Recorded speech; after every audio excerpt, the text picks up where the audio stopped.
नमो नमः।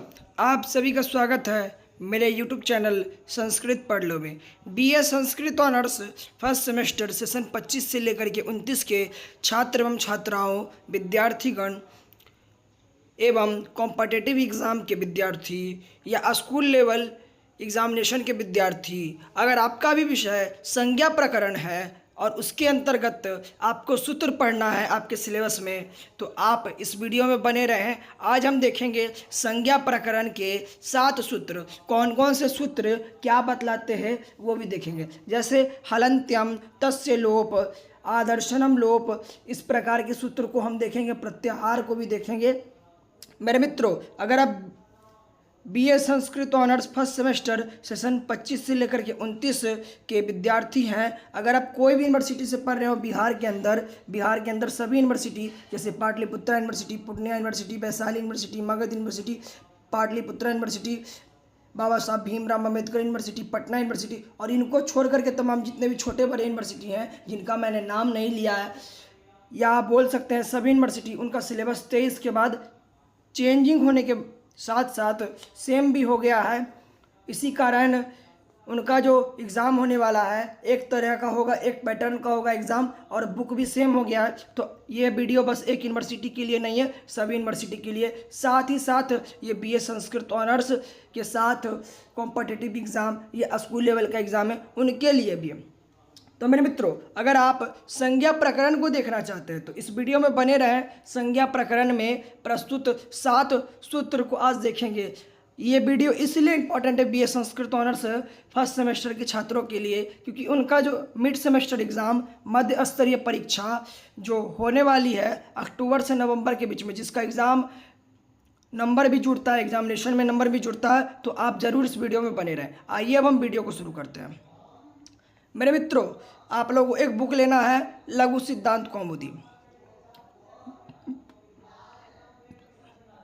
गोविंद प्रसाद शर्मा जी के द्वारा रचित। यह बुक 425 रुपये का है। यह आपको इजी वे में लघु सिद्धांत कौमुदी पटना के अंदर में मिल जाएगा, पाटली, या आप कोई भी डिस्ट्रिक्ट में रह रहे हैं तो वहाँ भी आपको मिल जाएगा इजी वे में, और फ्लिपकार्ट, अमेजॉन, इन सारे वेबसाइट पर आपको इजी वे में मिल जाएगा। मेरा एक चैनल भी है छोटा सा, संस्कृत पढ़ लो नाम से। मेरे मित्रों, इस पर मैं लगातार BA संस्कृत ऑनर्स से रिलेटेड वीडियो डालते रहता हूँ। आप मेरे चैनल को चाहे तो फॉलो भी कर सकते हैं, आपकी इच्छा। अब बढ़ते हैं, मेन टॉपिक पर आते हैं। आज हम देखेंगे संज्ञा प्रकरण। क्या आप कभी सुने संज्ञा प्रकरण क्या होता है? मैंने पिछले वीडियो में आपको बतलाया था संज्ञा क्या होता है। संज्ञा उसे कहते हैं व्यक्ति, वस्तु अथवा स्थान के नाम को, गुण के नाम को क्या कहते हैं? संज्ञा कहते हैं। इसके अंतर्गत हमको 7 सूत्र देखना है, सूत्र ही देखना, क्योंकि सूत्र से ही प्रश्न आएगा, और महेश्वर सूत्र मैंने पिछले वीडियो में बतलाया था। अब आइए हम वीडियो को शुरू करते हैं। मेरे मित्रों, जो हमारा पहला सूत्र रहने वाला है हलंत्यम। हलंत्यम आपने इसे कभी सुना होगा, नहीं सुना है तो आइए आज सुनते हैं हलंत्यम क्या है। हल जोर अंत्यम, हल अर्थात मत समझ लीजिएगा कि खेत में जोतने वाला हल, वो यहाँ पर हल नहीं है। हल अर्थात व्यंजन वर्ण, व्यंजन वर्ण। हल अर्थात क्या? तो व्यंजन वर्ण। ण क अंग च ट प म झ स स व य र त इत्यादि, क से लेकर के यहाँ तक जितने भी वर्ण हैं वह व्यंजन वर्ण है। का से लेकर के ज्ञा तक जितने भी वर्ण हैं वह हल हैं, व्यंजन वर्ण है। हल अर्थात व्यंजन वर्ण। अंत्यम, अंत्यम अर्थात अंत में, व्यंजन अंत में, अंत में या अंतिम में, अंत में या अंतिम में। अब इसको और समझते हैं अच्छी तरह से। हल मतलब हम लोग ने समझा था व्यंजन वर्ण, और अंत्यम अर्थात अंतिम में या अंत में। व्यंजन कहाँ रहेगा? तो अंत में रहेगा। यदि उपदेश में कहीं हमें अंत्य हलंत मिलेगा तो वह इत संज्ञक होगा। अब यहाँ पर 2 सवाल उठता है, उपदेश क्या होता है, इत संज्ञक क्या होता है? तो आइए हम उपदेश को देखते हैं, इत संज्ञक को देखते हैं। मैंने पहले ही बतला दिया था, मैं हर एक सूत्र को ऐसा तोड़ूंगा कि आपके दिमाग में फिट हो जाएगा। मैं यहाँ पर भी सूत्र को तोड़ने का कोशिश कर रहा हूँ, थोड़ा सा वीडियो लंबा हो जाएगा, उसके लिए कोई दिक्कत नहीं है, आप कोऑपरेट कीजिएगा। मेरे मित्रों, अब हम बात करते हैं उपदेश क्या है, इतसंज्ञक क्या है। सबसे पहले तो उपदेश जो शिव पाणिनि, कात्यायन तथा पतंजलि आदि का उच्चारण के द्वारा कथन कहा गया है उसे उपदेश कहते हैं। जैसे कोई भी अच्छी बात, अगर कोई भी अच्छा कथन किसी भी अच्छे व्यक्ति के द्वारा कहा गया तो उससे उपदेश हम कहते हैं। जैसे भगवान विष्णु का उपदेश, महर्षि पाणिनि का उपदेश, तुलसीदास का रामायण का उपदेश, उसके बाद फिर बुद्ध भगवान का उपदेश, उससे हम उपदेश कहते हैं। उपदेश में क्या क्या हो सकता है? स्तुति हो सकता है, स्तोत्र हो सकता है और सूत्र भी हो सकता है। मेरे मित्रों, अब हम जानते हैं इतसंज्ञक क्या होता है। क्या आप जानते हैं इतसंज्ञक क्या होता है? नहीं ना जानते हैं तो आइए अब हम इतसंज्ञक देखते हैं इतसंज्ञक क्या होता है। जैसे आपका नाम क्या है? देवदत्त है। आप अपने आप को देवदत्त मान लीजिए थोड़ा देर के लिए। यहाँ देवदत्त यह शब्द संज्ञा है। क्या है? मैंने बतलाया था कोई भी नाम संज्ञा होता है। तो आप देवदत्त है, आपका एक प्रॉपर नाम है, तो आप संज्ञा हुए कि नहीं हुए? तो यहाँ पर यही बतलाने की कोशिश किया जा रहा है, देवदत्त संज्ञा है और सामने खड़ा हुआ हाड़ मांस वाला लंबा चौड़ा मनुष्य संज्ञक या संगी है। कौन सा? आप हाड़ मांस वाले हैं मनुष्य, आपके पास आपके शरीर में हड्डी है, मांस है, आपके पास प्रॉपर एक शरीर है, तो आपका जो शरीर है उसको हम क्या बोलेंगे? संज्ञक या संगी बोलेंगे। इसी प्रकार से यहाँ ण का आदि संज्ञक है, संज्ञक या संगी है, संज्ञक या संगी होगा। यहाँ पर इत यह संज्ञा होगा। यहाँ पर इत है जो नाम है, इत नाम है और न का जो है संज्ञक या संगी है। यहाँ पर न का को अक्षर को आप शरीर मान सकते हैं और उसका जो नाम रहेगा इत, उसका क्या नाम रहेगा? इत। यहीं पर बतलाने का कोशिश किया गया। अब समझते हैं हम परिभाषा को। यदि उपदेश में कहीं आपको अंत में हल मिल जाए तो वह इतसंज्ञक होगा। जैसे कर्पूर गौरम करुणावतारम संसार सारम भुजगेन्द्रहरम सदा वसंतम हृदयारविंदे भवम भवामि शैतम नमामि। आपने जरूर इसे बचपन में सुना होगा या अभी भी आप प्रार्थना करते होंगे भगवान शंकर का इसी प्रकार से। कर्पूर गौरम करुणावतारम, यहाँ पर गौरम में जो माँ है वो हल है अर्थात व्यंजन है और है कहाँ? तो अंत में है, शब्द के अंत में है अक्षर। यहाँ पर गौरम, कर्पूर गौरम, करुणावतारम, करुणावतारम में जो म है वो भी अंत में है और महेश्वर सूत्र का ण जो है वो भी अंत में है। क्या है? तो हल है। हल जब उपदेश के अंत में रहेगा, शब्द के अंत में रहेगा तो उसे हम इतसंज्ञक बोलेंगे। वहाँ पर संज्ञा और संज्ञक दोनों का बोध होगा, उसे हम इतसंज्ञक बोलते हैं। अब आगे बढ़ते हैं थोड़ा सा मेरे मित्रों। अब हम आगे देखते हैं दूसरे सूत्र को जिसका नाम है आदर्शनम लोपा। क्या आप जानते हैं आदर्शनम लोपा क्या है? आइए, अगर आप नहीं जानते हैं आदर्शनम लोपा को तो देखते हैं आदर्शनम लोपा क्या होता है। आदर्शनम जो ना दिखाई पड़े, जो ना सुनाई पड़े, जो शब्द या अक्षर ना दिखे, जो ना सुनाई पड़े, उसे हम आदर्शनम कहते हैं। आदर्शनम किसे कहते हैं? जो दिखाई ना सुनाई पड़े अक्षर या शब्द, उसे आदर्शनम कहते हैं।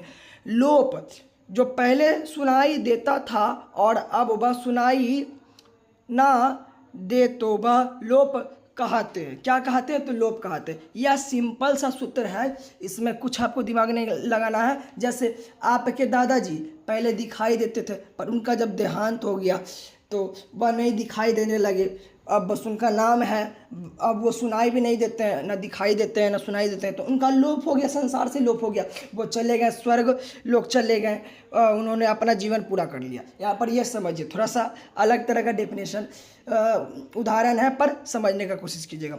जो पहले से था किंतु बाद में किसी सूत्र आदि के द्वारा लुप्त हो जाए तो वह ना तो दिखाई पड़ेगा ना ही वह सुनाई पड़ेगा। यहाँ पर इस सूत्र में यही बतलाने की कोशिश किया जा रहा है कि जो पहले से था, जो पहले से दिख रहा था, जो पहले से सुनाई दे रहा था, पर किसी सूत्र के लग जाने के बाद वह लुप्त हो गया, ना वह दिखाई पड़ रहा है ना वह सुनाई पड़ रहा है। अब इसको और थोड़ा अच्छे से समझते हैं, कैसे आप समझ सकते हैं।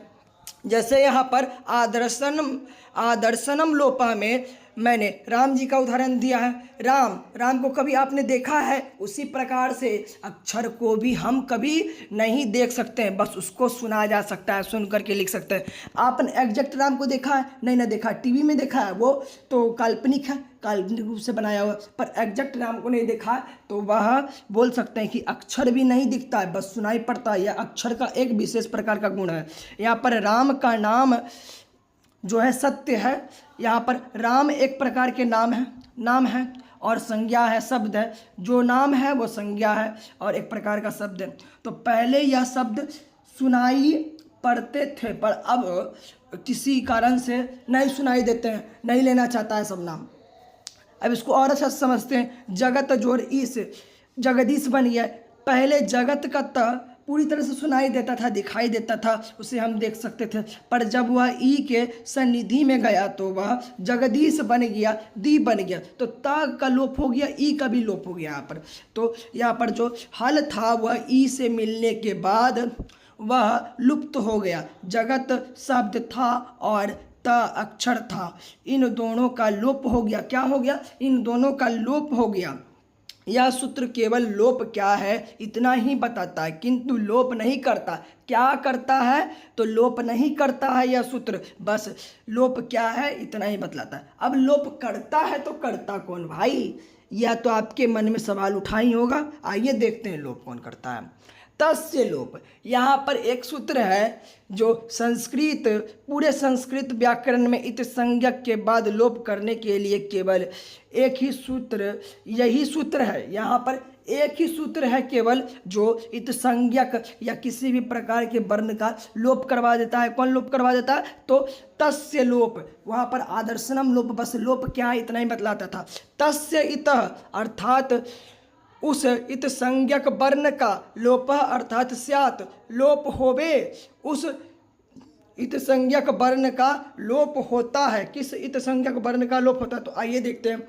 इत संज्ञक के लिए प्रकरण के अनुसार अनेक सूत्र विद्यमान हैं, जिन वर्णों की हलंत्यम आदि सूत्रों के द्वारा इत संज्ञा की जाती है, उसका यह सूत्र लोप कराता है। क्या कराता है? तो लोप करवाता है। यह सूत्र करवाता क्या है? तो कोई भी सूत्र अगर लग जाए, कोई भी अगर सूत्र लग जाए, जैसे संज्ञा का सूत्र लग गया या किसी प्रकार का प्रत्याहार का सूत्र लग गया, प्रत्यय का सूत्र लग गया, तो वह लोप करवा देता है सूत्र।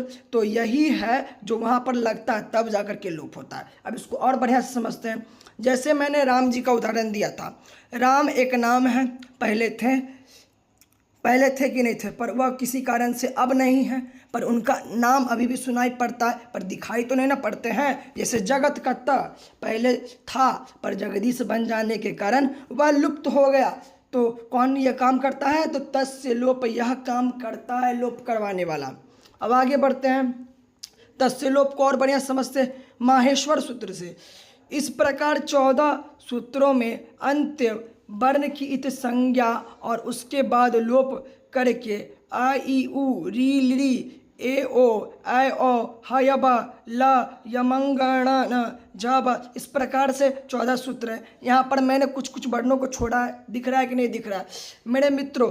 पूरा जो सूत्र आप लोग का है आ ई उ ण, यहाँ पर जो ण है लुप्त हो जाता है। तस्य लोप लग जाने के कारण, सूत्र लग जाने के कारण यहाँ पर ण का लोप हो जाता है। री लिड़ी का, यहाँ पर का भी लोप हो जाता है किस सूत्र के लग जाने के बाद?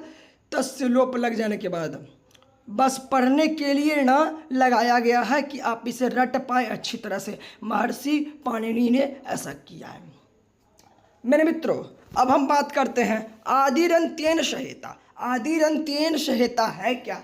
मैं इसका एक स्पेशल वीडियो लाऊंगा। इस वीडियो में बतलाना थोड़ा सा मुश्किल है, क्योंकि प्रत्याहार एक ऐसा विषय है जिसके बारे में जितना भी बतला दूँ कम ही है, पर मैं कोशिश करूंगा पूरा बतलाने का। मेरे चैनल संस्कृत पढ़ लो पर यह वीडियो आएगा। अगला वीडियो यही रहने वाला है, आदिरंत्येन सहेता प्रत्याहार का स्पेशल वीडियो संस्कृत पढ़ लो यूट्यूब चैनल पर आएगा। अब आइए बढ़ते हैं हम 5वें सूत्र पर। उकालो ज्वस दीर्घ प्लुप्त। उकाल अर्थात तीनों उकारों का जो उच्चारण काल वाली मात्राएं उकार ईव कालो यस्य, ऐसी ही मात्राएं हैं जिस अच की व अच क्रमशः हर्स्व दीर्घ और प्लुप्त संज्ञा वाला होगा। अब यहाँ पर आप समझे नहीं होंगे, इसको और बढ़िया समझने की कोशिश करते हैं। अच अर्थात स्वर वर्ण, क्या, अ से लेकर के अंगा तक। हर्स्व मात्रा अर्थात छोटी मात्रा, छोटी मात्रा कुछ भी हो सकती है, जैसे हर्षाई, दीर्घाई, इस प्रकार से। यहाँ पर जो हर्षाई जो छोटी मात्रा है, हर्षा ऊ छोटी मात्रा है ऊ का। अब दीर्घ मात्रा, बड़ी मात्रा, का जोड़ ई, की, का जोड़ ऊ, कु, यहाँ पर बड़ी मात्रा। उसी प्रकार से छोटी ई की भी मात्रा लग जाने के बाद की ही बनता है। उसको क्या बोलते हैं हम? हर्ष का नहीं बोल सकते हैं, हर्षा ई का नहीं बोल सकते हैं, उसको की ही बोलते हैं यहाँ पर मेरे मित्रों।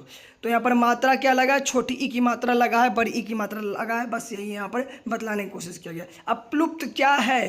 प्लुप्त आपने कभी देखा है, कभी सुना है? अर्थात वर्णों के बाद अगर 3 लगा रहे तो उसे हम प्लुप्त कहते हैं। जैसे ई के बाद अगर आप 3 लगा देते हैं, आ के बाद अगर 3 लगा देते हैं, ऊ के बाद अगर 3 लगा देते हैं तो उसे हम प्लुप्त कहते हैं। क्या कहते हैं? तो प्लुप्त कहते हैं। अब इसी से जोड़ तोड़ करके हम इसका डेफिनेशन बनाते हैं। आइए देखते हैं इसका जो डेफिनेशन रहने वाला है। एक मात्रिक उकार, द्विमात्रिक उकार और त्रैमात्रिक उकार। ऊ के बाद अगर 3 लगा रहे तो उसे त्रैमात्रिक उकार बोलेंगे। एक मात्रिक हर्स्व और द्विमात्रिक दीर्घ, हर्षाई, दीर्घाई। इसी प्रकार से आप मान के चलिए कि उच्चारण काल के समान उच्चारण काल वाले अचों की क्रमशः स्वर संज्ञा, दीर्घ संज्ञा और प्लुप्त संज्ञा होती है। क्या होती है? तो स्वर संज्ञा होती है, प्लुप्त संज्ञा होती है। मतलब स्वर का कोई नाम होता है, दीर्घ का कोई नाम होता है, प्लुप्त की कोई नाम होती है। अब इसको और बढ़िया समझने की कोशिश करते हैं। एक मात्रिक के उच्चारण में जितना समय लगता है उसका दुगना समय द्वैमात्रिक के उच्चारण में लगता है, और 3 गुना समय 3 मात्रा वाले अच में लगता है। अच अर्थात स्वर वर्ण। जैसे का 1 सेकेंड, आ 2 सेकेंड और ई 3 सेकेंड में। मेरे मित्रों यहाँ पर जो आ है 1 सेकेंड में बोला जाएगा, पर आ जब बोलिएगा तो 2 सेकेंड लग जाएगा। ई 3 बोलिएगा तो 3 सेकेंड लग जाएगा, क्योंकि यहाँ पर बढ़ते जा रहा है, थोड़ा सा लोड बड़ा होते जा रहा है। अब आगे बढ़ते हैं मेरे मित्रों, समझने में कोई दिक्कत नहीं होगा। तो आगे देखते हैं। उच्चैरुदातः, उच्चैरुदातः, उच्चैरुदातः, उच्चः, उच्चय। यहाँ पर उच्चः, उच्च कुछ भी बोलिए, अपने स्थान के ऊपरी भाग में उच्चायमान अर्थात से बोला जाए अच अर्थात स्वर वर्ण। जो उच्चारण स्थान के ऊपरी भाग में उच्चायमान, उच्चारण स्थान जहाँ से हमारा स्वर निकलता है, शब्द निकलता है, उसको हम उच्चारण स्थान बोलते हैं। जहाँ से अच निकलता है ऊपरी भाग से अगर निकले तो उसे हम उच्चय बोलते हैं। उदात, उदात अर्थात होता है यदि आकार अर्थात अ से लेकर के अह तक, अंगा तक, कंठ तालु के ऊपरी, कंठ और तालु, कंठ का ऊपरी भाग बीच से भी निकलता है, नीचे से भी निकलता है कंठ के, और ऊपरी भाग से अगर निकल गया, तालु के ऊपरी भाग से निकल गया, वाले भाग से बोला जाए तो उसे उदात कहते हैं। क्या कहते हैं? तो उदात कहते हैं। उदात किसे कहते हैं? अगर ऊपरी भाग से निकल गया तो उसे हम उदात कहेंगे। कंठ तालु आदि स्थानों के ऊपरी भाग से उच्चारित अर्थात बोला जाए अच की अनुदात संज्ञा होती है। क्या होती है? तो अनुदात संज्ञा होती है। यहाँ पर अनुदात के जगह पर उदात होगा, यहाँ पर थोड़ा सा रॉन्ग लिखा हुआ है, यहाँ पर उदात होगा। उदात संज्ञा होगा, क्या होगा? उदात संज्ञा होगा। मेरे मित्रों कंठ तालु से अगर उसके ऊपरी भाग से अगर बोला जाए तो वह क्या होगा? अनुदात संज्ञा होगा। उस अनुदात का कुछ नाम होगा, कुछ प्रॉपर नाम होगा। अब आगे बढ़ते हैं।